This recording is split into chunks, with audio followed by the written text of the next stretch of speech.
السلام علیکم، میں زواری آپ کے ساتھ ہم خیال۔ حضرت امام جعفر صادق علیہ السلام نے اپنے آباء و اجداد کے ذریعے سے رسول خدا صلی اللہ علیہ وآلہ وسلم سے روایت کی ہے کہ آپ صلی اللہ علیہ وآلہ وسلم نے فرمایا، جبرائیل علیہ السلام نے مجھے خدا سے خبر دی ہے کہ کوئی شخص اس وقت تک نہیں مرے گا جب تک وہ اپنی مقدر خوراک کھا نہیں لیتا، لہٰذا خدا سے ڈرو اور طلب رزق میں احسن انداز اپناؤ۔ اور فرمایا، اے لوگو جان لو رزق دو طرح کے ہیں، ایک وہ رزق ہے جس کو تم طلب کرتے ہو، اور ایک رزق وہ ہے جو تم لوگوں کی تلاش کرتا ہے۔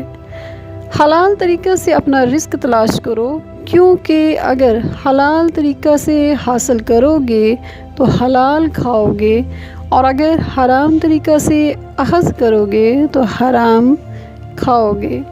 وما علینا الا البلاغ المبین۔ والسلام علیکم ورحمۃ اللہ وبرکاتہ۔